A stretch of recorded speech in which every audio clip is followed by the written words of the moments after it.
Welcome to the Babbling Heads podcast.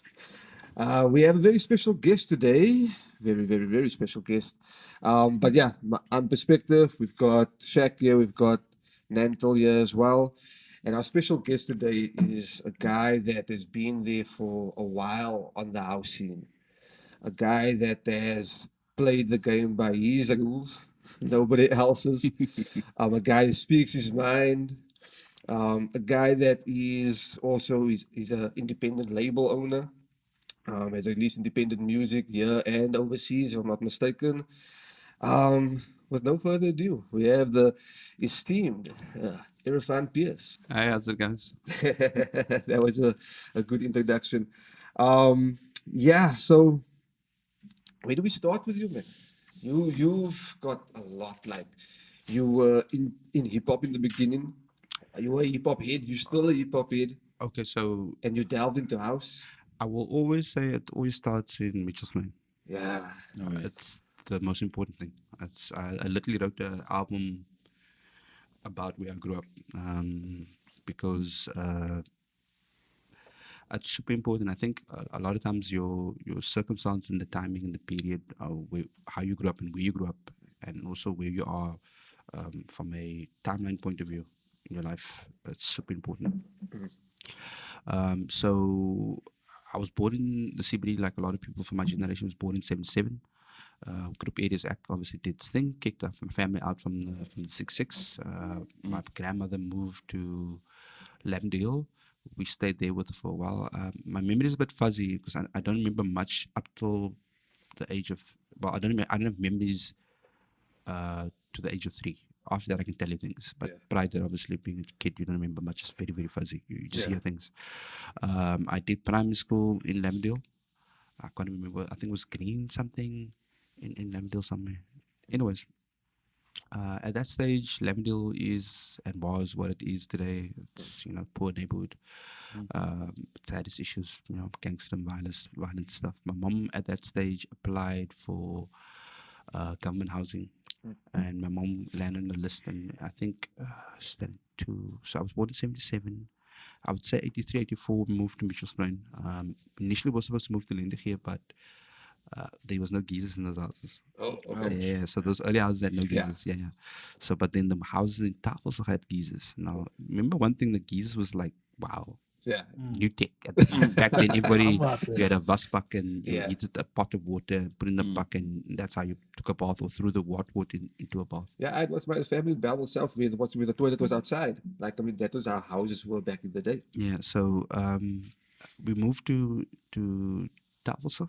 At that stage, I just hit. I went to Sabi. Was that now like grade Grade 2? 2, yeah. Yeah, something like, is it? Yeah. So I went to grade 2 at Spine Road Primary.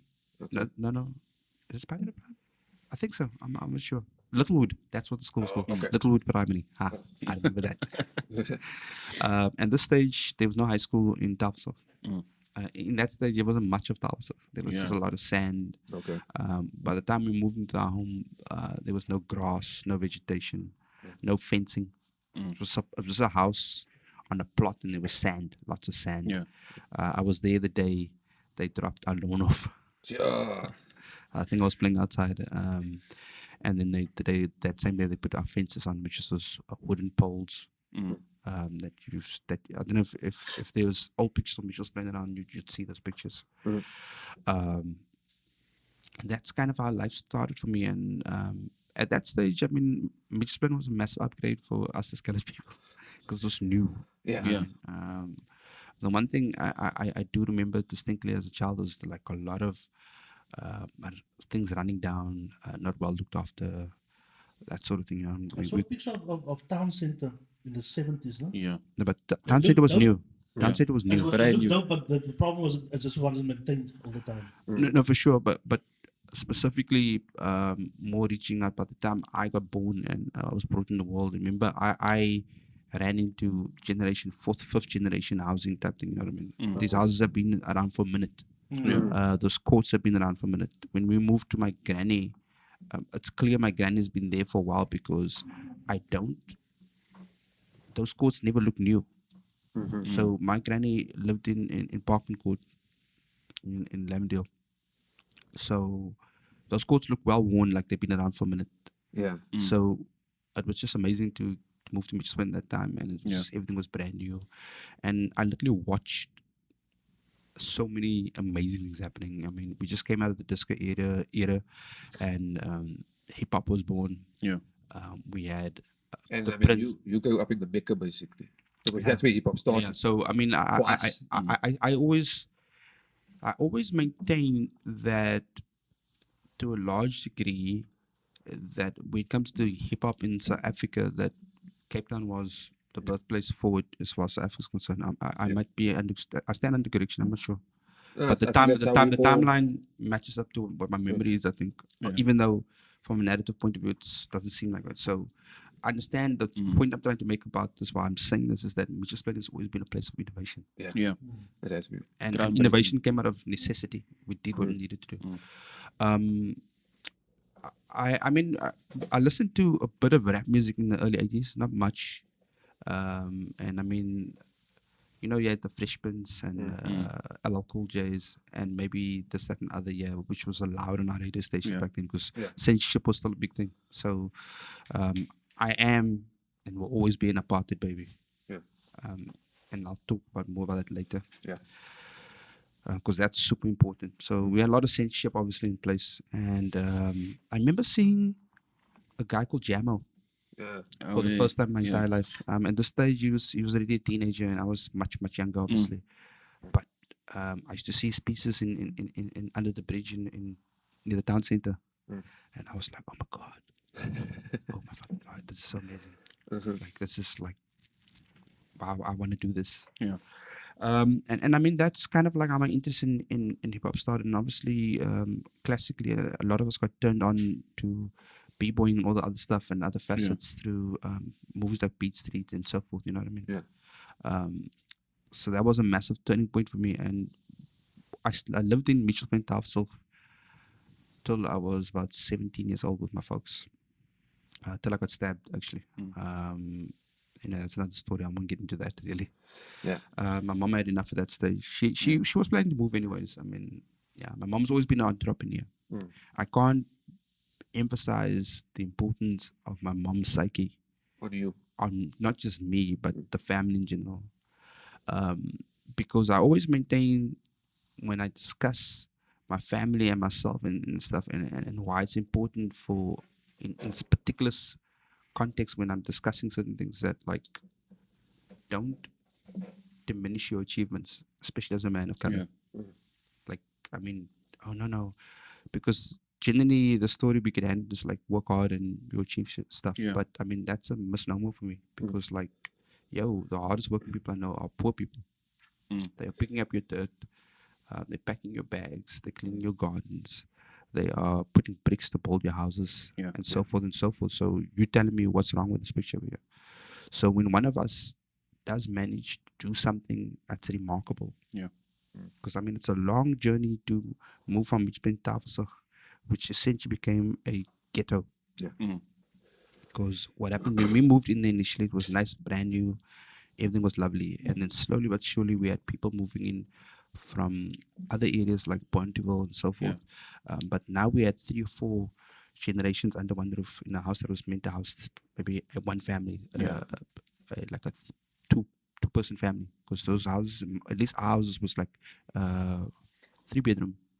So it was me, my 2 sisters at that point, my mom alone, my dad wasn't around. And then my mom rented the one room out to be able to pay the bills. So I mean, things weren't easy as a single mom, and obviously there's a lot of stigma attached to for a woman. Even till today, but it was really bad then. I mean, you end up basically having kids, and there's no man around, and you know what I mean. Some terrible things get said. And unfortunately, the kids live with them under that. And I mean, as a child, I grew up with a massive sort of like inferiority complex. It's still there. I mean, like, and this is what I always, it saddens me when I see young women today out the father of the child in the context because they won't understand how important, or maybe they do. and they just ignore and they forgot. But Mm. I grew up as a broken male because of my father not being around. Yeah. There were so many small things that were super important that I needed to learn and experience with another figure, which I didn't happen to be a man. It was even worse for me because I'm a guy. So now you kind of like question your masculinity, which is important to you. Yeah. Because now you're in a world where, because like, I mean, kids are kids, and then they'll come at you and they'll be like, yo, say Diapani. Mm. Automatically you shit. You're terrible. And then we have colorism Yeah. and classism inside, colorism and classism within the community, which is another thing we deal with back then. But I mean, I'm grateful for the experience I've grown up over there. Yeah. But I've always been a dreamer, and I always wanted more so than anyone else in my family. Because a point I was trying to make about, even though my mom was who she was, there is a lot that rests on your personal shoulders. Because I mean, you get families where one sibling does exception while the other two does not. Yeah. So now my question is like, is it because that sibling didn't get the same upbringing as you did, or the same opportunities? I highly doubt that's the case. There might be some micro differences here and there, but like your personality and who you are And your drive. and your drive to some degree will make up 20% of that. Your upbringing will make up 10%, and the rest is all luck. Now, this is the thing that people don't want to accept. It's like, It's like all of the dice. it's a roll of the dice. I mean, you get Yeah. lucky and you're in the right place at the right time, and you have the right acumen, and you have the skill set that is needed at that particular moment to I achieve agree whatever. 100% with you. Yeah, and then you just transcend your positioning. So I managed to transcend to some degree the poverty trope, but with that came the understanding of like how difficult this is, navigating life as a human being. Because now, to have done what I needed, then I needed to look at the world a little bit differently from everyone else out there. And like in our community, especially colored communities, and being the dark skin guy, I mean, I have to remind people this. A lot of the times they come at me and be like, they look at where I'm at and they kind of like make assumptions. And I'm like, yo, man, you must remember, I'm a dark skin colored brother Yeah. from Mitchell's Plain. And unfortunately, people will always want to check me unconsciously about your position. Yeah. How dare you speak this way? How dare you have ideas? You're hard as Chris. You Yeah. can't be possibly smart, because there's obviously a Because you look at your color, especially in yeah. our communities as well. The lighter you are, the better. better. Yeah, exactly. It's a twisted. So now you have a situation where you might be smart, but your community is gonna possibly put you down in some cases. I mean, it doesn't really rear its head like in a very obvious way very often, but like even now and then you get checked. People check and be like, yo, Know your position. know your position. This is not your position. You can't like check this low key like this that I got like about a year ago too. So there's someone with this honey. I'm talking to this girl, and it's a friend of mine, and the guy's like, yo, man, bro, how did you chase this skin type vibe? And I'm like, for real though? And what he doesn't realize is like in my 20s, I was doing music videos, I was modeling catalog and stuff. Elsewhere outside this city, someone has a different viewpoint and looks at me completely differently. Yeah. They see something else and they see something they could sell. And my question is, where did your lightness and your straight hair get you in the space of your lifetime? Like, you know what I mean? Not to like sort of like draw comparisons. It's just like it's important that your perspective is kind of like super important. And which will touch again, there was something else we spoke about off camera, I think. That perspective is mad important, and sometimes it's difficult to remember that there's another world outside this space. I actually want to ask you, so you touched on not having a father figure, right? Within music, and I know that you do more than just music, obviously, with what we discussed off air. We'll get to that as well. Did you have a tendency to lynch onto to other role models in your life? How did you fill that void? Okay, so two things. Like I touched on the insecurity thing a little bit. So insecurity is one of those things will either turn you into introvert, which is what I became. Yeah. But also I then learned or I focus on like I decide I'm never going to be wrong. I don't make Yeah. mistakes. That's my whole thing. I'm still pretty hard on myself about it, you know. So I went the extra mile to make sure that I did academically okay, but not too much so that you make other people look up. Type thing, you know what I mean? Okay. Okay. Because that's other thing I learned. Is people don't like being shown up. Even though if you achieve something, especially in our communities, it's like it can become a point of contention for some people. Like a good modern day version of it is, which I find interesting, is like you take a kid, like for example, a youngster, for example, yeah, and a lot of people have. There's different camps, you know. Some people Yeah. don't enjoy what he does, but I kind of see what he's trying to do, and I choose to observe the parts that make sense to me, in the sense that, like, I think cool, he's legitimizing my culture, although it's from a particular perspective, which a lot of people don't like. Like I had a incident, so here's where I'm start throwing things brands Spanners. under the bus. So I dealt with a brand manager once at the TFG, Okay. and we compiled music for them. So I was working for a company called Anything Audio at that stage. This must be a good 4 years ago, I think. I think I got a decent ear for music. I know it when it comes to, regardless of, like, somebody asked me, oh, so we were talking about, you asked me about trap. And I said, do you like trap? Like, no, I listen to music. If I like the song, I like the song. I don't care what genre it is. It makes no sense to me. I hear things and I enjoy it, resonates, yeah. you know. And I mean, I worked in record stores. I sold records to people, pumped records to people. And basically, I compiled this mix, because then, you know, if you go into the store, they got music playing. So we were one of the service providers at that stage, right? So I put this mix together, and I made concerted effort to low-key always put some local stuff in there that I thought could work in the store. So I think there was two youngster joints on there, and the brand manager was like, no, we can't have this guy on this mixtape because it sounds, quote and unquote, too gangster. So this youngster, right? So in my head, I'm thinking, yo, that's the self-hate that we have and loathing we have for our own is ridiculous, because she doesn't understand. When I look at contextually what's on that mixtape, you had Gucci Mane and so forth, whatever, and lyrically, he's possibly talking about worse shit, actually. But obviously, we cleaned up the mix by bleeping out things and reversing words wherever it needs to work. But the narrative exists. Yeah. But you found it so much more offensive to. Was the brand manager of our community as well? Of course. Okay.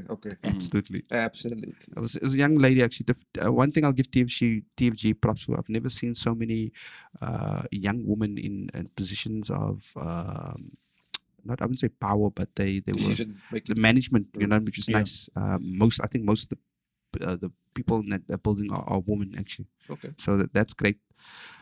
But anyway, so she reckoned that the track was too gangster sounding type thing, and I was just thinking, yes, this is insane. So this American guy over here can talk about, have this narrative over here, and you're okay with that. You have this black rapper on this thing, and because we don't understand the neck, but I can guarantee 10 to 1 that the at least at a minimum, the lyrical content is risky. Yeah. You know what I mean? It's like, okay, but the moment you hear the hum twang, Yeah. it becomes a point of contention. Like, yeah, if he says hosh is not a swear word. Nowhere in the thing. It's actually it's maybe street for neck for like, yo, what's up? You know what I mean? Yeah. But we can't live with it. It's a problem. I mean, literally, I'll be blunt. I think if any of our kids came into our crib right now and said hosh, we would have a problem with it, and that includes me. Probably would, yeah. Yeah, you know, Because it has the gangster connotation. exactly, Yeah. because of that thing. But yet we are essentially pumping gangster music when we listen to a Gucci Mane. What do you think he's talking about? So I mean, that's just insane. That's what's good for the goose is good for the gander, but clearly it's not. It's not. So again, this is that thing I was talking about off air about the meta, which is where I'm at the moment. Yeah. I'm more interested in the subtleties of the conversation. So I like the fact that he's trying to put this vernac into the general public space, and hopefully eventually it will lose the stigma, because words change over time. Yeah. Also, something I wanted to touch on as well, when you were talking about like the skin color, the different shades of skin color in our community. It goes down to language as well. Like if you're speaking Afrikaans, a lot of times our so-called colored people will look at it like, if you speak in English, you are better equipped for life, better. It's that same thing.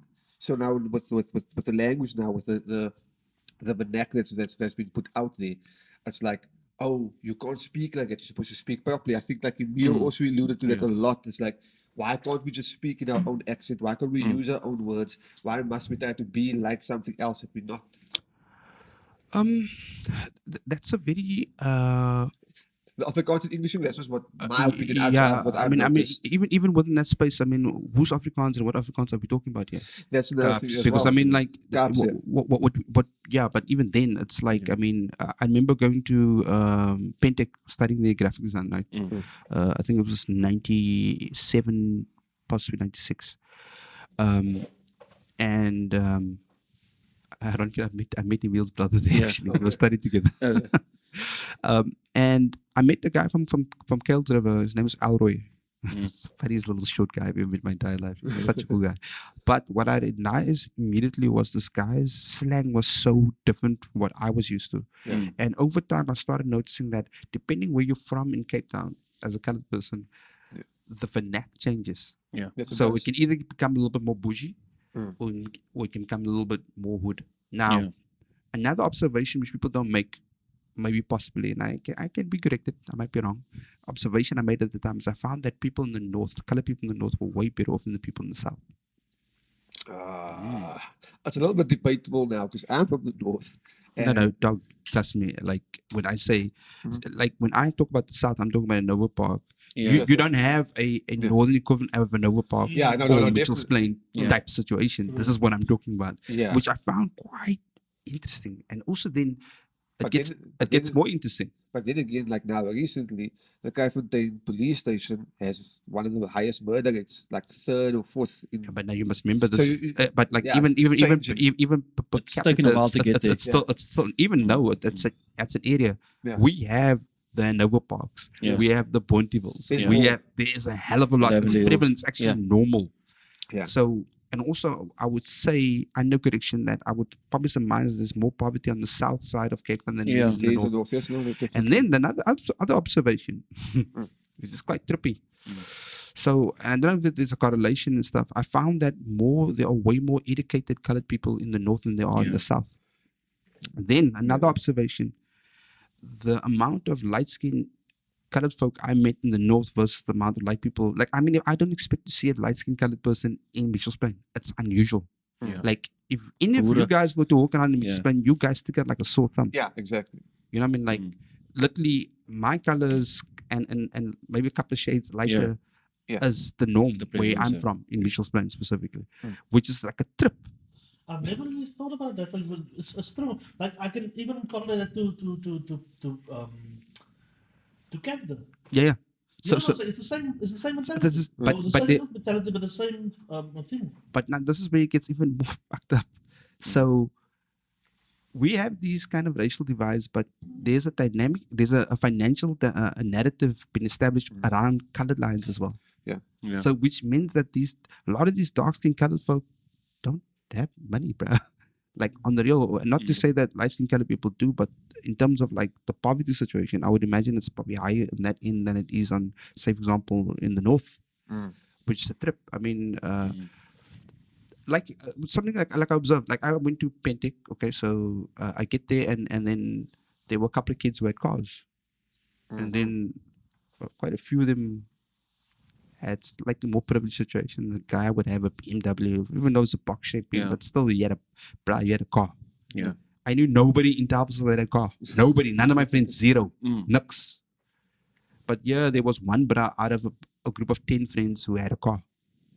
So the spatial planning that this older part of the government did, you guys and myself, I don't think we understand the extent of the ramifications thereof and how it's affected us and our group psyche in terms of like our language, for example. From their standpoint, it was ingenious. No, it was not ingenious, it was absolute genius. Yeah, like I mean, a genius. I just want to tell you guys a story. So I did what do you call it?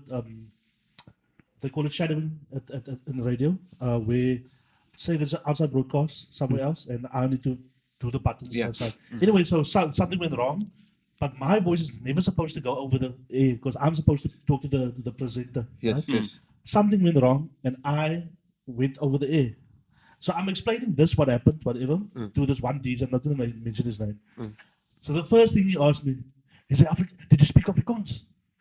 He didn't ask me, did you swear? That's what He asked me, did you speak Afrikaans? Yeah. And my dialect, ek is van Grassy Park or something. Yeah. You know what I'm saying? So that for me was like, dude, why wouldn't you ask me if I swore? You know what I'm saying?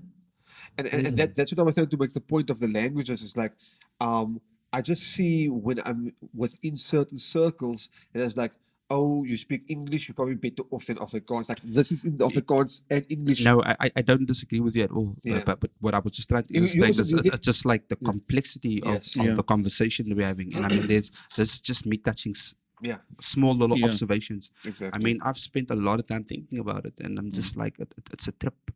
I mean, it is still very difficult for any of my people nested to say, "Hey, I'm a good-looking guy." In terms of the general narrative, Yeah. that is a difficult conversation to have. However, the moment Erefaan was from, say, USA Yeah. or Europe or some shit, then something flips. So for example, so moving again now forward in time again. So we moved to Zonnebloem. Yes. This is in I think it was 96. Yeah, I think it was 96. I got stabbed in 95. That was my matric ball. Yeah, so we moved a year later. I was actually quite mad at my mom for moving because all I knew was Mitchell's at that stage, you know, and I I lost think we all were my stabbed friends. at the and- same time. Same but year. but Kiki guy, like, and this is what I need to say about living with just plain. Your acceptance of violence is like, yeah, it is what it is, you know. I I mean, I got pistol whipped. I had a gun stuck in my mouth before. And my mom doesn't know this, so she knows.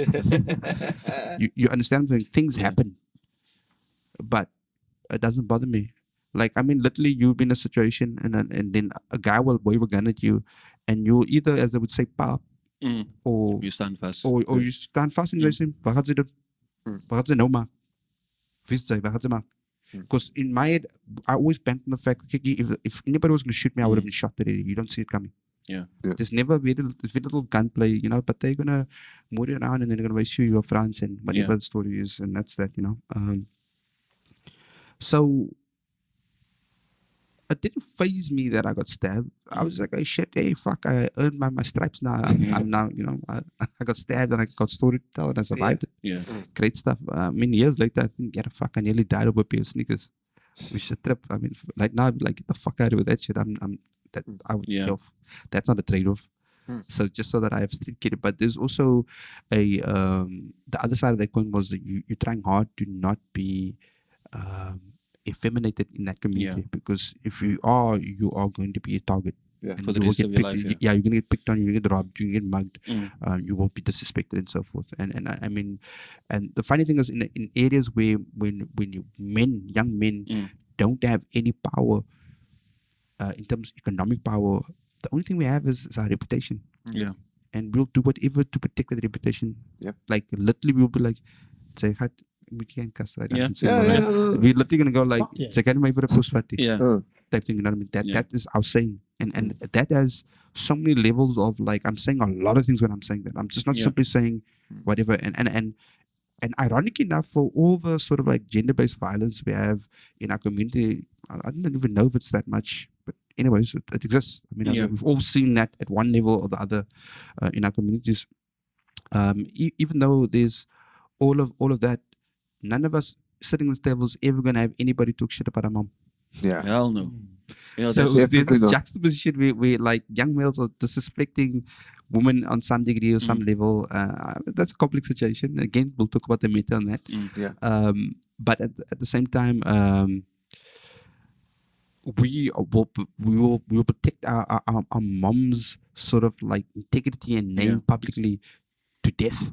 Yeah. Literally, I know niggas who've died Yeah. over somebody just saying, "Yo, Your massa." master. Yeah. You know what I mean? There's a depth there that just like colored males will just like, nah, bruh. You didn't just say that now. Yeah. But say that, like I'm literally, but I Say always so, say, kyk jy, yo, Pete, Yeah, just die. can say Then the it moment it flips to like, yo, ma, That's whoa, the line. bruh, did you just say that now? Yeah. It's over. It's over. We're getting Yeah. down.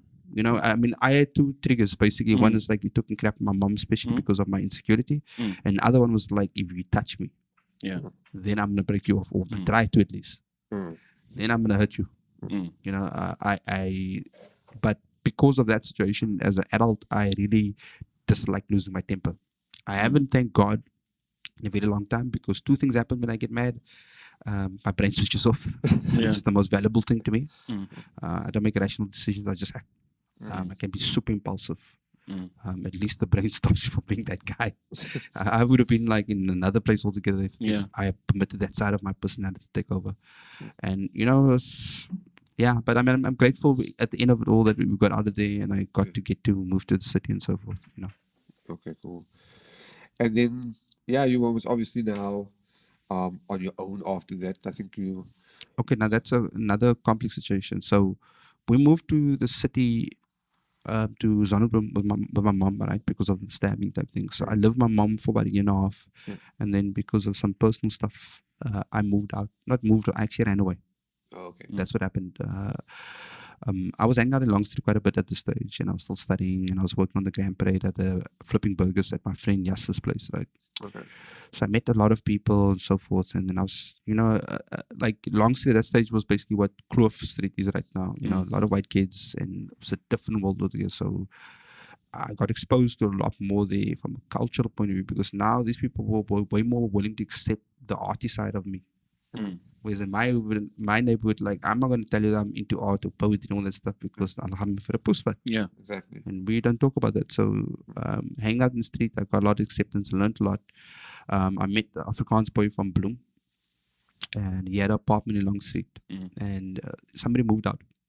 Anyways, and there was a room available for like 600 rand a month. And at this stage, I didn't know where the money was coming, but I was kind of DJing a little bit. I was making a bit of cash, and I worked it out. I made about 800 rand a month or something like. So I'll just move. And what I did is I came home and nobody was home, and I basically stole a couple of blankets, took my clothes, packed my records. He was there outside with his Beetle and his spot, and I didn't speak to my folks for about a good 4 years. Yeah. In hindsight, it was maybe not the best decision because I lost a lot. You know, in terms of time spent with my family. I mean, I literally come to family group meetings and they discuss something, and I don't know what the fuck they're talking about because I just wasn't there for that. I literally missed my younger sister grow up into a young woman, and I wasn't there. You know what I mean? So I basically did to her, in a sense, what happened to me with my father being absent. But at this stage, my mom was already married, and so her dad was around, but you still need, you know, you got a brother, and he's just not present. And you kind of hearing murmurings about, you know, but I had another life altogether, separate different situation. So, yeah, and then I was living on my own for actually since then, except for the one bump where I was dating this girl for 4 or 5 years and we broke up and I moved out of the apartment. I needed a place to stay and I lived with my mom for a while. I think I stayed with her for 6 months, and then after that I moved in with another guy. We won't mention his name. No, because there's a story behind it. I'm deciding that I must talk about it or not. It's crazy. And I lived in a room that literally could fit a single bed. Literally, there was a mattress on the floor, my records were on the side, and my clothes were stacked up against the wall. And I lived like that for a year while I built up my finances. Because the funny thing is, this stage, I was still pretty well known as a DJ at that stage. And the automatic assumption is like, it's geld type thing. But nah, bro. I mean, I was hand to mouth, bro. I mean, like, things didn't change for a very long time. And it's quite ironic that I watch a lot of these young artists and they try to flex on social media, and I'm just going like, bruh.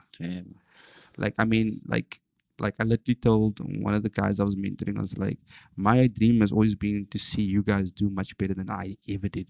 But unfortunately, what I see right now is that none of them are doing much better than I did. at the time, at that age, timeline was, with a couple of exceptions. I mean, you got in the house scene specifically, the one guy who I respect a lot at the moment, and just for the way his career is going, was Dawson. Okay. But I sincerely hope he's looking after his money, Yeah. because your space is not, it's not guaranteed. Yeah. That can shift like tomorrow. Exactly. Most people know you as a house DJ. Most people. You've given us now a nice extensive history, but where did the house, like, where did that start? Like I said, you as far as I know, you started as a hip hop head, and That never changed. I just happened to be a house DJ. That's what I always tell people. It's like, I mean, you grew up in Mitchell's Plain, but I mean, like, hip hop was everywhere. You know, it was just couldn't. You know, I had friends who were writers, like, you know, Yeah. pieces Yes, of boards yes, and stuff yes, like yes. that. I had b-boy friends. I had rappers. I mean, it was just an interesting period. I mean, to be born at the time that I was, I literally watched rap music, because there was a distinction with that, because hip hop is the commercial, all packaging that the media used to sell this thing. There was no such thing as hip hop. There was a rap music, and I mean, you could be a graffiti artist, but a lot of them used to listen to alternative music. They were skaters, they were punk, and all kinds of stuff. You know, that they used to wear fitted chinos and that kind of thing. It was a different buzz for them. Yes. Whereas like, and only during the 90s did we have like a sort of hip hop gear, if it makes any sense. Yeah. I mean, the 80s there was some sort of thing, but that seemed like a crossover between like street and new wave type thing. So it wasn't necessarily specifically hip hop orientated, but the 90s really defined the period. So it was nice to come out of the 70s. Exactly. Yeah. So it was nice to come out of the 70s. Yeah, for us, which was bought over by Reebok, by the way. So coming out of the 70s, the disco era was just whatever. Then you had like sort of the 80s happening with sort of the early electro and sort of like, as far as I know, hip hop and house, same WhatsApp group. Yeah. There was no distinction. If anybody Yeah. knows the history, they would know this. A lot of the guys would make hip hop or rap music beats, and even then it wasn't like the boom bap sound that we know right now. It was tended to be just a beat. You know, like Apache was quite a popular beat, as we all know in this room. Yeah. That a lot of MCs rapped over in the 80s type thing, you know. So anyway, these things were happening in parallel, not separate, as you know what I mean. And again, coming back to something I said off air, was basically that, like, I don't listen to genres. There's music, and if I like something, I like it. I don't give a shit. I just that in the 90s the house thing really popped off. But it was a very particular kind of house music, you know. You had the Robin S's, CNC Music Factory. CNC Music Factory, which isn't really house, but you know, it was dance music. And then you had like sort of like Mr. Fingaz and all this other stuff. But I mean, it was once in a while you would hear like this kind of thing, this kind of tracks like out in the clubs or on mixtapes, because that's how I got to the music, which basically through cassette tapes. So the DJ would play, like one DJ would play 8 hours, and you play like quite a wide variety of stuff. You know, there was the Debbie Harris, whatever his name, and, you know, and all these, and Jason Donovan's and all this stuff. And then, but then you'll hear a bit of house beats over here. But the 90s, the house thing got really, really super defined. Same with hip hop, actually, rap music as I know it. And that's a funny thing, because a lot of times you'll get like rap heads and house heads, and they don't listen to the other one. Retarded to me. And then I think the same thing. I'm like, but those two are literally cousins. Same WhatsApp group. Literally. Literally. Yo, bro. I mean, like, a lot of those early 90s producers went on to make, who was the famous beat maker that used to be a house, that makes house beats as well? Get it up. No. you're We're talking about like Jay Dilla type guy. Yeah, what's his name? You know who I'm talking about? Yo, his name is on the tip of my tongue. Anyways, but I mean, this is like I'm from Alden. No, not even. No, but we're talking about like he's known as a hip hop beat maker. Oh, as a hip hop beat. But he literally failed as a house producer. That was his thing. It'll come back to me. Yeah, but you know what I'm saying? It Yes, was yes. something like the 88 Keys or something like that. Or Isn't it DJ Spinner? no, not even him. Because he also delves into house music. He does the crossover thing. But anyways, Okay. From a music point of view, those two scenes were always kind of. I mean, like, look at something like Tone Loc. Yeah. this guy rapped over house beats, rapped over whatever. Yeah. Then you had Mr. Lee, for example, doing some Get Busy. I mean, I used to love that song, Get Busy. I mean, that song was amazing at the time, but it was, again, like this says, rap house, my invention, you know, my intention. You know what I mean? Like, that was his thing. That was his jam. So it wasn't different. Because even if you look at the dances, for example, that went along with house music at the time, it was very similar to the boogie stuff that was happening. With the B-boys, for example. Exactly. Freestyle, that's where freestyle was born. Freestyle I mean, dance. you look at somebody like, I mean, and it's also easy to forget that like rappers used to dance. Big Daddy Kane was a dancer, one of my favorite MCs ever. But he could dance. Yes. Yeah, they were dancers. Tupac was the Digital Underground. Yes. So I mean, like this is like forgotten bits and pieces. So for me, when somebody is like, I don't listen to house music, I don't listen to rap music, I'm like, okay. Yeah, but I only listen to the one, not the other. Cool, man. Enjoy that. I mean, I listen to everything from metal to alternative. Can I ask you, like for me, I say that I don't have the temperament. I've got this whole anxiety thing where I can't really. I don't have the temperament for house music. Like you need to be rustic for me when you like you need to have that patience, man. Do you think you were born with that, or did you have to adapt? Because that's for me the difference. What patience do you mean? Do you mean because with house music the measures is yes, there's like a rusticate that you need to. There's this long loop. Yeah, with, there's you know what I'm saying. You need to. I think you just have another idea. We all have a moment at some point or other in our lives with music, and it just literally speaks to you and says, "Hey, my name is."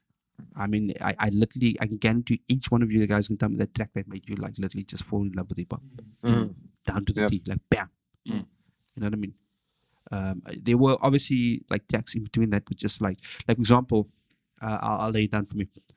For example, so you had Will Smith and Fresh Prince and Jazzy Jeff back then. Yeah. Okay. Summertime. So the girls, no, that was still 90s. We're talking about now 80s now. So Girls the World in Nothing But Trouble. Oh, yeah. Okay, yes, so yes. there was a very like corny poppy stuff, but it was you know, listen to that. But the song that really like did my head in was when I listened to LL Cool J's Mama's Gonna Knock You Out. That beat was so hard. It was hard. I mean, that was a hard beat. And in relative to like juxtaposed against Jazzy, the Fresh Prince and Jazzy Jeff, Girls of the World in Nothing But Trouble. You see what I mean? Yeah. Yo, I mean, like I could literally see and feel this guy's like sort of determination. This ain't a comeback. You know what I mean? And he's just like, and I'm like a little kid. And I'm just sitting there, and literally what used to happen, my mom used to have these speakers in the lounge, you know, we weren't allowed to touch it, but I mean, fuck, I was naughty. I'd sit right in front of the speakers and turn it up, and I was like, oh, I'd literally wait the whole day for the song to come on. But they didn't play it a lot back then, you know, because most of the radio stations were Afrikaans. And I think before Good Up became Good Up, or before it was Radio Highveld or something like that. So some of the DJs that were on that station eventually ended up on Good Up Fame as you know that now. But yo, that was like, whoa, this beat. You know, that between that and Prince's like Love Bazaar, for example. And they used to play the entire sort of 12-minute edit of that song. Wow. I mean, I obviously at the time I didn't know what the hell it was, but I was having an orgasm there right there. Like, I mean, like it was just like, wow, this thing was just like blew my mind. And I think it's important that when you get into a genre that you have that moment. But I'm gonna say something controversial, but I think a lot of the DJs right now are pretty average at best. They don't have storytelling ability. I ain't trying to get your attention as a DJ from the get go. I'm literally you halfway through my set and you're like, yo, what the hell? Why? Oh my god. What is this? Wait, hold on. Like I can't have conversations with music playing in the background, by the way. So what happens a lot of times, like I hear something or chord progression or something, then I'll be like, whoa, stop. You zone out. Not zone, I literally will stop you and I'm like, just hang a sec. And then I need to just pay attention for a few seconds. And I'm like, yo, man, that thing just grabbed me right there. And then I continue my conversation. Like, I can't. So for house music, because with hip hop, a lot of times, because it's not instrumental music and it's lyrical and it's like, it's song structures, right? That thing, you can grab onto a song. house beats is it's the song is the story the DJ Yeah. tells. No, no, I actually used house music to force myself to just be rustig. Mm. You know what I'm saying? So like I would play like say I was set to, like just for myself. But it forces me to wait and let the song breathe type of thing. And the next it's just like almost like a therapy type of thing. Yeah, Or anxiety type of thing. but I also think because of your turntables, right? It used to be Yeah, but okay, so I don't focus it much on it. Once a turntable is always a turntable. It is, there's a headspace that you guys tend to get into. So okay, so you guys are very much but like quick, but also cut and paste aesthetics. You guys are creating on the fly using turntables and stuff, and it requires a particular kind of thinking. So with house music, your average song is about 6 minutes. So my question is like, there's two ways you can handle as a house DJ. You can either play in-string music and like something that is strong on its own, or you can mesh, and we have our own way of blending these elements to make it more interesting. So house music is not always rustig. It can be deep. It can be really dark. Yeah. It can be heavy-handed. It can be super draggy. It can be it can make you feel anxious. It can do everything else that every other style can do. But like in this, but in this country, what's happened? So I'm gonna skip a bit getting forward from a time period. So when we started playing at Deluxe, okay, and colored community really got into that particular period, because prior to there was another colored scene, but it was very exclusive and kind of like classist. I was going to touch on the impact of DJ Syndicate more and Deluxe as well. But okay, you can Yeah. go into Okay. it. So we have Deluxe, right, and this thing's happening, and eventually the audience start growing. You do realize up to this point that there wasn't a single colored club who would play deep house. Are you aware of this, right? Are you saying now before Deluxe? Before Deluxe. And now what about more? Okay, no, So we're what- talking about colored club. Oh, Colored Club is more. Yeah, as in like your traditional sort of Yes, colored yes. galaxy and so Yes, forth. yes, I mean, yes, What year was that? this is around the early 2000s. So now it's such a trip because I was invited to play at the Galaxy as a guest DJ because, you know, my CD compilation was out. And that's how that music, that particular subgenre grew to a point. Fast forward to 2019 right now. What's happened is that like there's the house sound in this city, or the DJ sound I hear very often is either techno or it's deep house, which makes it very linear. Again, coming back to the thing I said earlier, I don't hear genres. I play music or I listen to music. So I will fuck around with different colors and textures musically, and the song needs to be strong as well. I don't play crap just so that I can look quiet to push buttons and cut and paste and do all kinds of shit. I'm not that kind of DJ. I'm telling you a story. And I guarantee you, give me like 10-15 minutes of your time, and I will hopefully be able to change your mind about the situation. And I'm not trying to be arrogant and stuff. It's just I've done it long enough to kind of know, okay, cool, I know how this works. I know how to get somebody's attention when I need to. But again, I'm not here for I'm gonna play this jam and suddenly the floor pops off. I play and then you just don't know it, and eventually you get moved. Everybody needs to have that experience on the dance floor where the music moves them on a level that just goes beyond. It bypasses you and just goes straight to something else. Yeah. Primal, Primal vibe. Yeah. Dancing It's primal. and music is primal.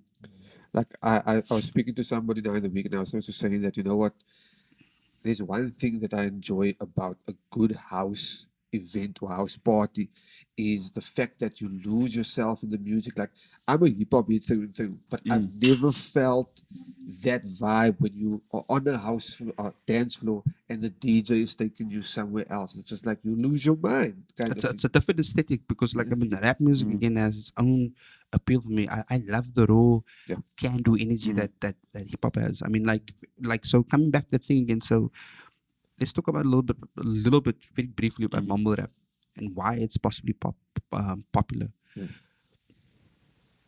You guys are all sort of like refined collectors in the rap game, okay? But the trap beat or the mumble rap thing is literally a catchy beat, which again bypasses everything else and goes straight to like, yo, this beat is catchy. The problem is that like I guarantee if I took like 10 kids right now and asked them, name me the top song 5 years ago. Yeah. You ain't gonna hear jack. They won't be able to tell you. They might be able to pick up. You know what I mean? There's no history because the song doesn't last that long. Whereas like because of lyrics, I'm talking about Get Busy and it's what like 30 years ago. Yeah. I'm still rhyming off lyrics from that song from back then. Yeah. I mean, Biggie Smalls' Ready to Die. That was what like 20 years ago. Easily. Yes. You know, literally 20 years ago, like even 21 actually. It was 1998 or 97. No. Ready to Die was 94. Oh God, it's 95. even, 95. I think it's 95. Yeah. 95, yes, yeah. I mean that's even worse. Tupac died 97. Tupac died 96 or 97. 97, yeah. 96. 96. 96 and Biggie died 97. But Ready to Die and Illmatic I think came at the same year. Nas is Illmatic and that's why I said could be 94, could be 95. So the crazy trip is here. 20 years later, we can all kind of go and talk about Ready to Die. We can lease most of a couple of bars from one of the songs off that album, which is a trip. Think about that. Yeah. My question is, do you remember what your wife told you 5 minutes ago? Hell. You understand Yeah. what I'm saying? I mean, that this is like how when the problem was, for example, like 30th of September 1994. Yeah. Okay. so. I mean, for rap music to lose its for mumble rap and why it's maybe not effective over a long period of time type thing. Do you, Whereas- do, yeah. do you also think that like But wait, hold on. I just want to say this: that house music has the same problem, though. Just need to say that, like, it's not exclusive to just like say mumble rap, for example. The current house music right now is also just like in by 1 year, and then we won't remember it next year. That's why you don't hear a lot of like deep house anthems as much as you used to. I mean, literally, you would have That Night. You would have okay, not maybe deep house, but Robin is Show Me Love, which is still being played. What is it, like 30 years later? I mean, I remember the first time I heard that song on 0 Hour Zone. Yo, I was on. 10 years back. Way back. Yeah, so I mean, this is like how certain tracks can be powerful, but the right DJ, right time, right place, right mood with your friends, you're safe, and there's no pressure. Like ideally, right now, I would put you in an environment where we're just hanging. And there should be no compulsion for you to dance whatsoever. You don't need to dance. You don't need to do anything. Just enjoy yourself. Have some food. Talk to your friend. Maybe talk to your lady, and maybe eventually things change a little bit as time moves on. I mean, that's what it needs to be. That's why you need a great sound system. A great sound system shouldn't like be like in your face. You know, it should be like there, but like All the frequencies. yeah, but subconscious. You know what I mean? And then eventually, when you want to feel it a little bit more, you're like, oh, fuck, I need to go bust a move right now. Yeah. You know what I'm saying? But I mean, like, do you think it's the accessibility of the technology that has allowed people to put out more music now? Like, I always question that, like, back in the day before internet, the normal record label situation, was there the same amount of music being made as to now? Nah, okay, know- it's a complex question, but I can put it down to two words: social media. The end. The end. It's that simple, bro. It's like it is what it is. I mean, it started out with things like MySpace and so forth, and we thought it was the best thing, and we made all kinds of promises. But essentially, the technology has changed us. Yeah. It has literally changed the way we think and the way we operate, and we're not going back. Yeah. So, since So we like are on the social media thing, what is your view on it at the moment for the artist? I really think we need to find a way out. Seriously. It's going to end us. What about the naysayers that will say like, but it is put us closer to our market, closer to My nigga, I don't need you to be closer to me. I need you to listen to my music. This is not the Kardashians, bro. I'm not the Kardashians because that's essentially what you need to be right now. Yeah. You need to have a reality show that you put on every single day, and then what you're gonna do is put on the highlights. You're not checking the whole football match. You're checking for the highlights. Yeah. When actually, all that really matters is the music I do. People are not paying. People aren't paying attention to the music we're making. They are literally following a trend. So if there's a patterning around a certain artist, for example, and there's some hype. So, okay, it's a good question. So, I need to technically explain what happens. Go ahead. Okay, so first things first, an artist, what are you? What is your purpose? Okay, so typically when you're like, I'm a musician, I'm here to create it. I'm like, nah, get the fuck out of here. That's not your job. Your job description has changed since the 80s already. You are here to sell shit. Now you're asking, what are you selling? I'm selling whatever Eddie, Levi's is selling. So I will grow my audience till I can eventually capitalize on that, and I'm viable to start selling product or sell tickets through venue. So even when you are selling tickets to an event, for example, in terms of like you being booked for that thing, you are still selling a rental type thing. Your job is to rent stuff. So as long what's happened from the sort of like CD, vinyl, cassette tape era to now is that we don't have these physical formats anymore. Yeah. So you remove the physical formats, we have music at ubiquitous. You can get it anytime, any place, whenever you want. Listen to when you want. I can listen to anything from whatever has ever been recorded, literally through iTunes Music, right? We only add value as artists as long as we were able to sell something. So the amount of artists who are able to move products beyond themselves is very slim. Hence why we have the rise of the influencer. Yeah. Okay. So now suddenly we have young women usually who have an audience because they are basically mini Kardashians. And I mean, no matter how you feel about it, it's reality and it is what it is, and this is where we're at the moment.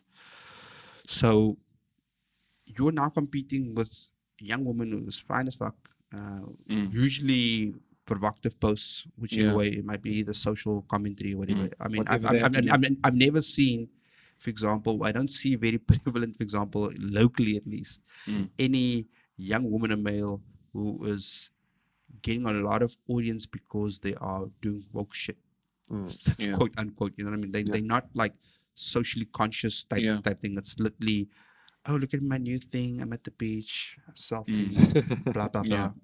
Many of them kind of fall off at tapers off at some point, and the ante needs to be upped. You need to keep doing more shit. That's also very cut and paste as well. Like they all copy each other, they all mimic each No, other. but that's a formula. It works, you know. Yeah. So you're now competing. So, like for example, there's not a single artist in this town that is more powerful than Dj Fingaz. Yeah. Bam. I mean, that is heavy. That is a heavy trip. No matter what you think of her and what she does, she has more social collateral than any artist in the city. All of them. Shit. And she put out a song as well. Yeah. Because I actually like that song. You do? The song. Ah, you I'm so I not mean, a fan. like, she's getting like she's getting advertising billboards at Canal Walk. Yeah. What artist do you know is getting that kind of airtime? Yeah, no one. Hardly any. You see what I'm saying? So the game has shifted. The way we think about things has shifted, and we still want to keep doing things the same way. As we done in the 90s or before. You know what I'm saying? Like, I mean, and ultimately right now it's like, how well connected are you to your audience in that essence? So we are forced to have these social media accounts, and we have to put on a show, and we essentially have to be influencers. Yeah. You know what I'm saying? And this changed listening habits, because once you start feeding an audience like this social narrative, this influencer vibe, right? It becomes less about your music, and like, guys, they don't care. But what now happens is like, then you have, for example, brand association. So now, when you have a authority, as in like, for example, Standard Bank's an authority on banking, Absa's authority on banking, the institution. That's the correct word on use. Institutions. When other institutions co-sign on the artist, that artist clout grows. Oh my God, did you see he's got an ad with Yeah, so and so. Yeah. Okay, so typically my favorite brand that I fucking love to hate, Red Bull. I was going to bring that up. Okay, you can continue. Okay, so Red Bull is a big brand, and now they kind of start fucking around with an artist, and they co-sign on it to some degree. And then social clout starts increasing, and they start using that artist in their spaces to push essentially selling energy drinks, not in a very direct way, but the association. Yeah. way. When we talk about youth culture, unequivocally Red Bull's the thing that comes up. Yeah. Say that Red Bull essentially is not. It's not so much more about the energy drink. The energy drink is more a byproduct now. Like It's more. you're wrong because No, in the context I want to say is that they a media house. They content creators, but they also own all the content from all the events okay, that that's they do. another something, but I'm gonna take it like a little bit to the left a little bit now. So back in the 80s, remember the Stuyvesant lifestyle? That's, Oh yes. Okay, they weren't talking about cigarettes, bro. mm, They made associations. The human brain functions like this. We make associations. If I say coffee, you think about a brand. You don't think about fucking coffee. yeah. Yeah. Whatever your favorite brand of coffee is, you think about Vidai. You see what I'm saying? You're making association between the brand and an idea. That's what the Red Bull has done.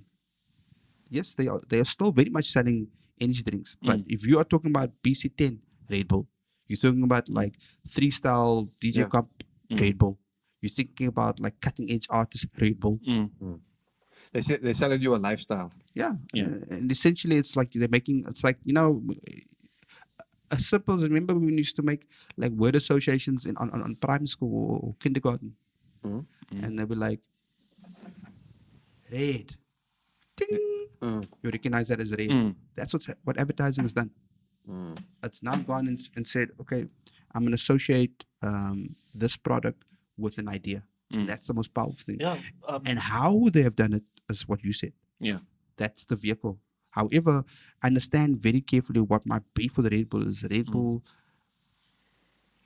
does not, at least the local branch, doesn't give back to communities that it rapes. Yeah. That's all it does. What they do is they wait for the scene to get to a point, or whatever scene it is, to get to a point of a certain maturity where they can exploit it, and they fill in because they have the kind of collateral and cash to be able to flesh out the thing on another level. But now what happens, because they have the capital and collateral to do so, we can't do that anymore. I don't have that kind of money. You don't have that kind of money. So now what happens, which it immediately turns them into the authority on the thing, which also means they have hijacked the reins of that scene from an organic place, so they can suddenly put on artists that of their liking. Yeah. And you can't tell me that's not political in nature. So basically, they don't come up with the intellectual property, but they take it. No. Or they ride off it. It's a parasitical sort of relationship. Essentially, young art, like for example, you have young artists come up in the scene, and that artist will catch their attention. They will co-sign on that artist for a while, and if that artist is not smart, they will basically essentially wear that artist's name out till it loses relevance. If that artist is smart, it would need to move on to the next tier. So they have to find other avenues to grow their brand. So typically what happens in this town is that like you would have artists, he's doing music or she's doing music, and they go to Red Bull release some stuff. Nobody in this room cares what the Red Bull puts out. We don't listen to it. But we are very interested that they have made the association with that artist. Am I correct? Yeah. Okay. So now we move on to next year. That artist now continually gets more airtime, and Red Bull hopes that the artist's brand grows a little bit more. If it doesn't, they will drop that artist. Okay. If Red Bull, because of that association with that artist, can now go to the next potential person and put that person on. And every now and then, for every 10, 50, whatever artists that comes to the house, one of them blows up and the Red Bull gets the accreditation. In other words, then it becomes a situation that if you want to be a successful artist, you need to go through the Red Bull thing. In fact, there's not a single house DJ in this country who has not gone through a Red Bull's house. Hands. Not a single artist. They've all been sent to Red Bull Academy. All of them. Jazzwell, Red Bull Academy. Julian Gomes, Red Bull Academy. Black Coffee, Red Bull Academy. Cool the Song, Red Bull Academy. Euphonic, Red Bull Academy. Blah, blah, blah, blah, And blah. the list goes on. So that kind of power in the hand of a corporate entity without any sort of like without us, the community, being able to audit and sort of like check that organization is problematic. Because now my question is like, how do they get into How do they get information? Because as far as I know, Red Bull's never been at any park jam. They haven't discovered any artists. What then happens? They have people collaborators, and those collaborators are going to tell them about somebody, and if it fits, which is unfortunately the management is all Eurocentric. The Yeah. thinking is all Eurocentric, so they're gonna push their agenda and their idea of what's cool and what's good. And because this thing, they keep pushing this thing, this becomes a de facto sort of like, this is what good music sounds like. This is what you need to do to be successful, and they will change the direction that the community might have organically have taken at some point. What I hate about it is that like they have no sort of like members, authorities in the scene working for them or collaborating with them. Literally, for example, so a little side note, I'm a gamer. I love video games. I always have. I'm a semi-pro fighting game guy. Okay, I've won some tournaments and stuff. I'm probably like in the top 20 Street Fighter 5 players in the country. Red Bull's not jumped onto the esports game. Sure. Yeah, so Red Bull doesn't go to the community and say, hey, listen, we would love to get involved. How can we help you? They go literally, okay, we like what you do. We got this event. Can you perform at this thing? Which basically means we've hijacked what you've done. For example, say you have a group, you do your thing, and you have an idea. You go to them, and you want to control the direction and who owns the content. They'll tell you, get the fuck out of here. Sure. And what they've done, which is ingenious over the years, instead of spending money and giving artists money to do their own thing for distribution and stuff, although some of the artists I won't mention names, they just say they were all on the lighter side of life. Right?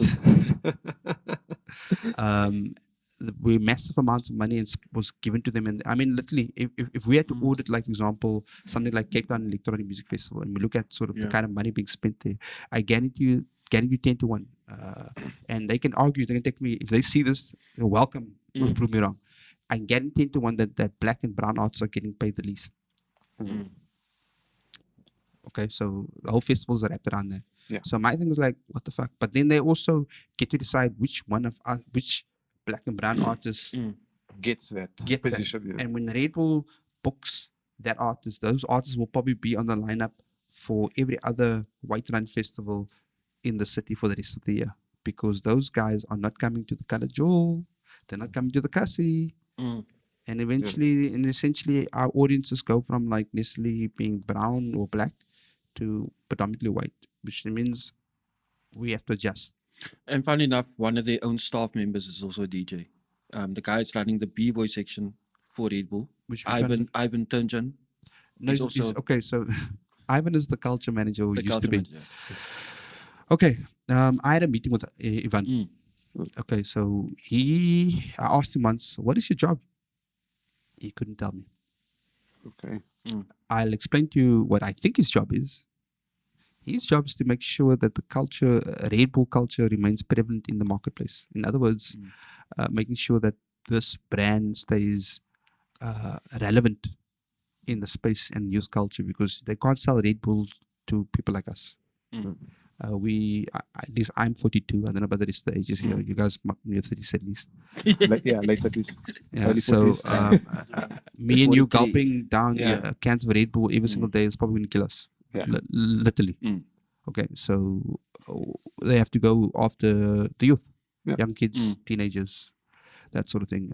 Typically, high energy,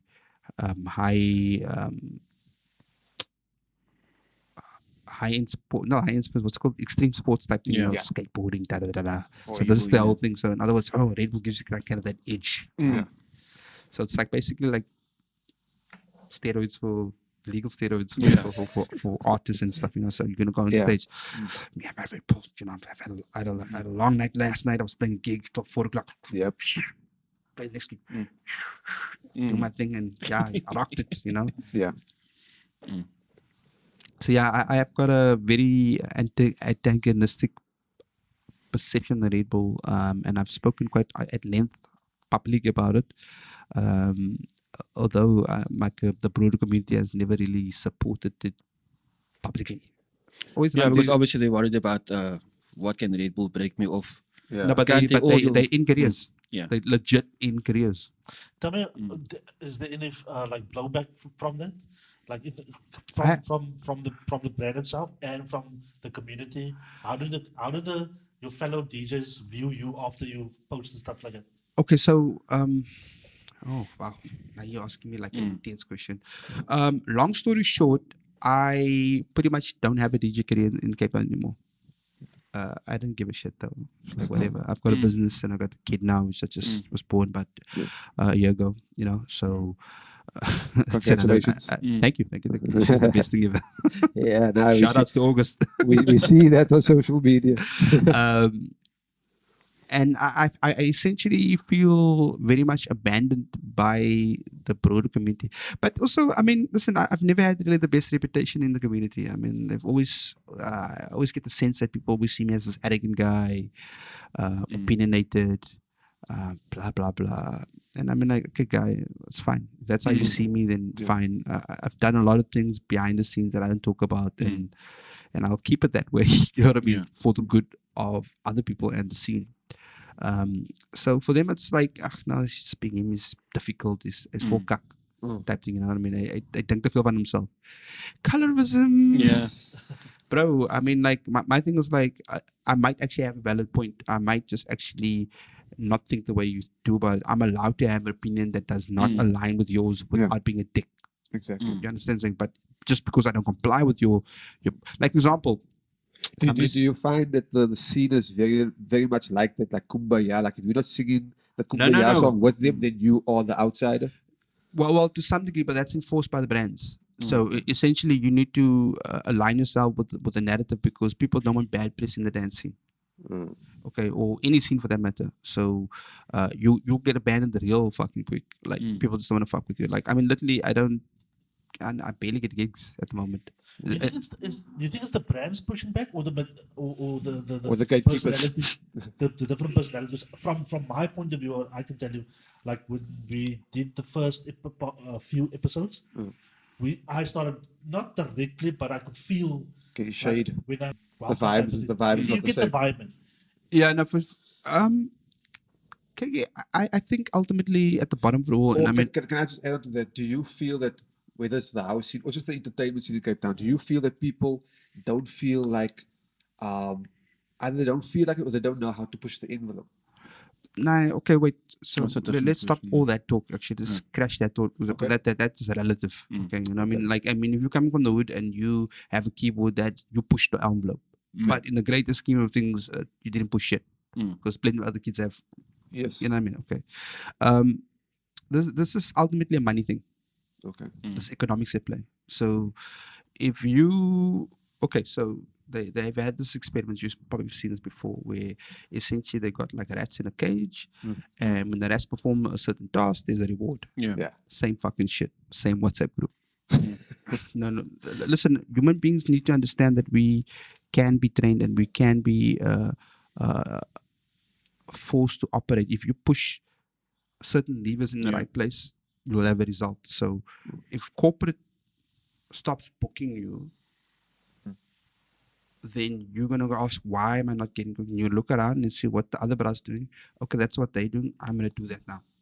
Okay. You see what I'm saying? Hence why you get a lot of like cloning happening in the scene across the board, entertainment scene or anything actually for that matter, Yes, in life yes. in general. Yeah. So for example, if your brother has he's got a goatee over here, for example, and he's getting all the goodness.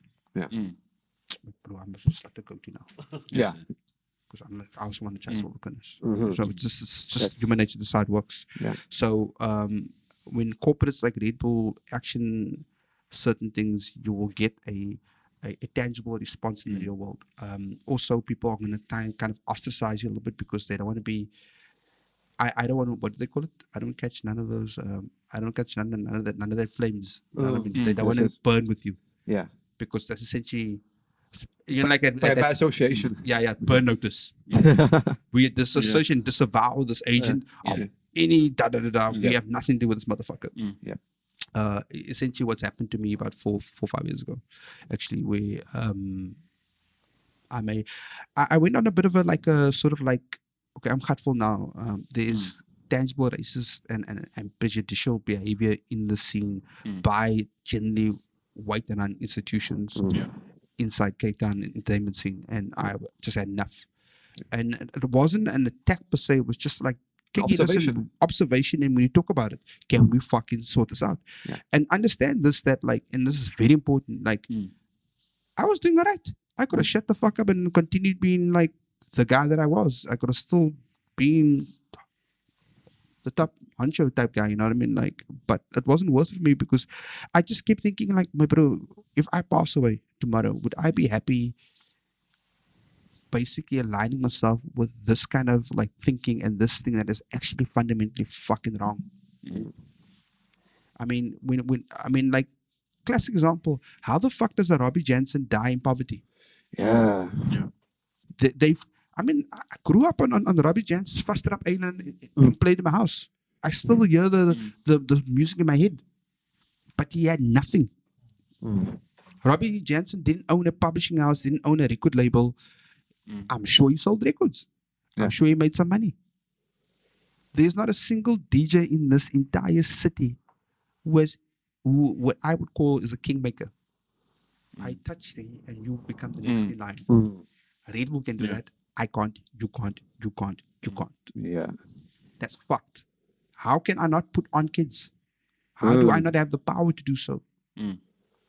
And for all my achievements, it's in vain when I'm not able to help my community. That's the bottom line for me. It's like, okay, so I've achieved all these things, but like, what have I changed about the scene? Like, I literally had a discussion with the doctor now in the week. We went out for dinner and I was showing around Cape Town and stuff because a friend of mine asked me to show the place. But we ended up having a conversation. I said to her that fundamentally one of my massive issues is that, like, the system, the way it's set up, requires you to comply. And you're going to have to become the thing that you hate to implement a small amount of change. But systems are funny things. Systems are not like just left, right, left. It's not a block like that. Systems inherently also push back. So whenever we put any changes in place, the system will try and force change back. For example, a good example, socially. When any of us do anything that's out of the norm for colored people, then the conversation goes, how's your bit? Yeah, like, what did you do?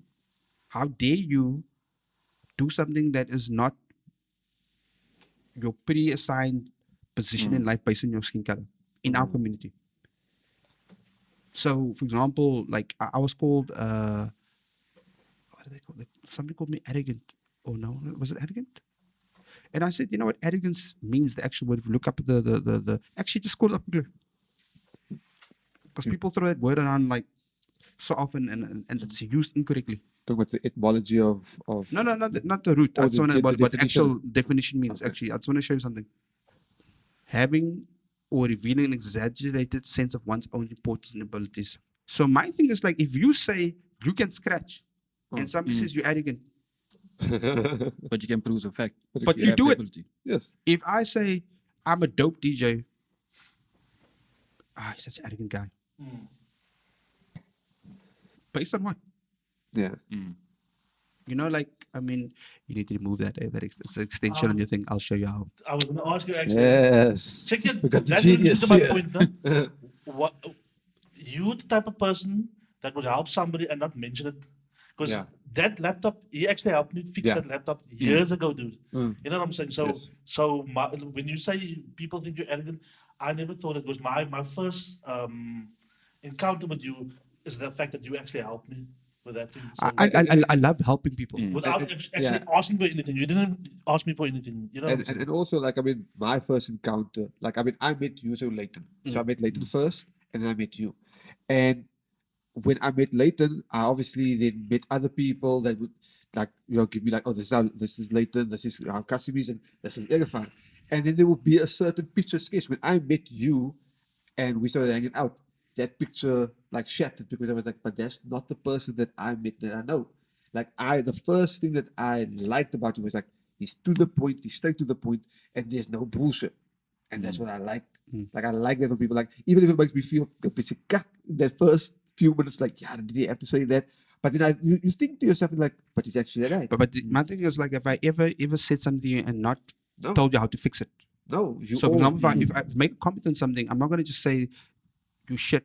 yeah, I'm like, okay, this is shit, but you can do this, then that to get Exactly. come back to Yeah. me again if you're interested. exactly. Like I'm not trying to down you or what. I mean, I have a lot of opinions about a lot of DJs and arts in the city, and that's based on my own standards. But again, like I said, back to that thing where it's like, am I not allowed to have my own opinion on the matter without me being a dick about it?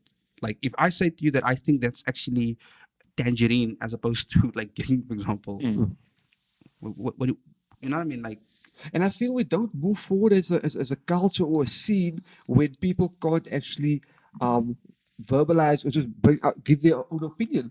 You know, it's like, why do we have to always think inside the box? The thing is, again, this podcast, no? Or not even before the podcast, people need to realize, no, when somebody says something that you don't agree with, it's not hate. It's not that. It's not hate because again, the podcast, when we did it the first couple of episodes, no, Yeah. we said the negative and the positive. The positive might be 60%, and the negative might be 40%. But people focus on the negative. You know what I'm saying? yeah, but It's again, annoying. that's again lots of white papers on that where we tend to fixate on bad news. Yeah. Okay, Bad this news is human. It's human nature. I mean, I ask any one of you guys to mention one good thing that happened in the newspaper today. They haven't read the newspaper. Yeah, Yes. but if we Yeah, did, but if we had, I Yeah. mean, even if somebody's seen your article, Mm. people, I mean, literally, I walked into a store, some guy showed me a video of some thief that was caught, some colored guys, and they beat the shit out of him, and I was like, what the fuck? but if you notice, also just like But that shit goes viral. Yeah, that's the thing. But just taking Bad the news newspaper sells. thing into aspect, like when I was growing up, my father would obviously he would buy the newspaper come from work. The first thing that he would do, and became like the norm for me to do as well, is you'll go to the back page and read the sport first, because that is like, not to say that it isn't negative and positive, but it's not as negative as the news would be on the front page and third page and so forth, because there's a Nah, whole lot of negativity leading up. So yeah, I'm personally an information fiend. Like I said to you, like because of my insecurities, I try to not be wrong. I will never speak on something I don't have any authority on. Yeah. And if I don't have authority, I'll point you in the direction someone else who does. I'm quite easy with that. And if I say I can do something, it's not me blowing gas. I can do that thing. Or I'll tell you, okay, I'm kind of okay at it. Maybe talk to that person. You know what I mean? I got no issue with that. Yeah, I mean, okay, I think it was just a convenient narrative based on some of the actions I put. I mean, okay, I'm not perfect, and I'm not saying I haven't said and done things that are not on point. I mean, because it means I do make mistakes, and I mean, like, fine. But I've tried my level best to be a good human being. But that also means doing the right thing, saying the right thing, seeking out justice, looking out for the underdog, and try to represent ideals that are important to me. And if my ideals leaves you on the other end of the, if it makes you feel some kind of way, then I'm sorry. You know what I mean? That's just I am. But I'm not going to change myself to make you feel more comfortable. Yeah. Because the only time you can get uncomfortable in any situation that includes me is when something hits home. Did you feel when you became vocal about the Red Bulls and the institutions like that within the scene, did you feel like you were left in the lurch by your fellow? I'll tell you essentially. So, what was that comedian Monique? Yeah, Okay, so I'm gonna put that in the context because that makes level sense. So with her and the Steve, obviously. yeah. So she was basically saying to you that like what was happening. She was I can't remember what was the issue. What was the issue? Okay, She wanted the same amount of money as her Dave Chappelle, I think, or something like that. or her male counterparts. Yeah, basically, something like that. yes. Which is not a difficult ask, and then they essentially said she was difficult. Okay, what happens when any person goes out there and says something and the community does not respond to that thing? You essentially give the impression that that person is difficult, a liar at worst, or deceitful, untrustworthy. This is the narrative that generally gets spread out there. And unfortunately, when and I mean, this is directed at everybody now saying, if you the kind of person who's never ever, if you a house DJ and I've said some shit and it resonated with you actually, and you came up to me at some point and said like, yo man, what you said was true, but you have not actually co-signed on that publicly, then you've essentially fucking stabbed me in the back. Yeah. Because there's nothing worse when somebody says, again, coming back to a very hardcore example, and something we discussed earlier is that, like, if something happens to me, I get mugged. And I keep telling my story, but no one wants to listen. Do you know how that feels? I have to internalize that sort of like situation by my fucking self, and you guys want me to pretend like it never happened. Yeah. You've not only fucking abandoned me, you've gaslighted me, actually. You know what I'm saying? You've decided that your survival is way more important than the actual truth. And I don't need you to actually co-sign if you don't want to. And you have the right to preserve your own position in the social circles. But they don't come up to me and say that, yo, man, what you said was the truth and you have not fucking voice on it. Or you continue doing business with these people when you know they are fucking people up. That ain't fucking right. Yeah. That is the most hurtful fucking thing on the planet when your reality, your perception is kind of indirectly being questioned.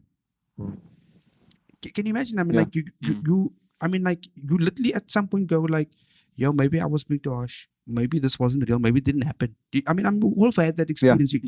But then you find that actually the case. Like, for example, you start questioning yourself. Yeah, I mean, that is, bruh, that's fucking so bad. I mean, I can only imagine what it's like for a rape victim who can never discuss their plight. Yeah. You know, this is a minor version of the same thing, but it's in the same kind of like area.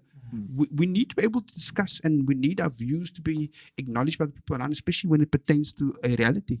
Yeah.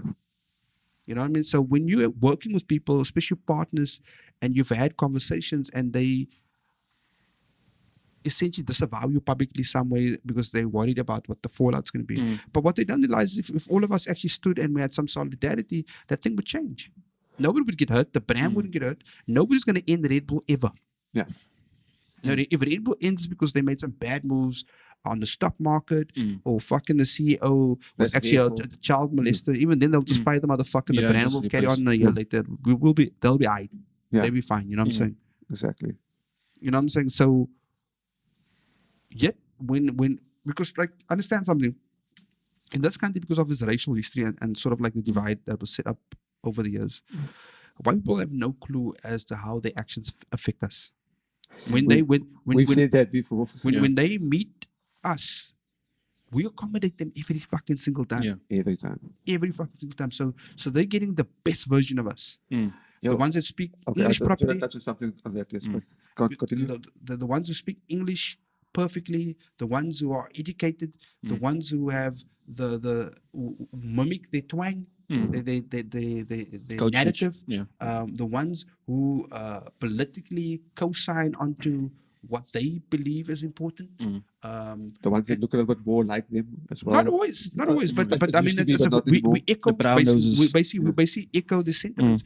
You know what I mean? And they are never going to learn. Okay, listen, it needs to be understood.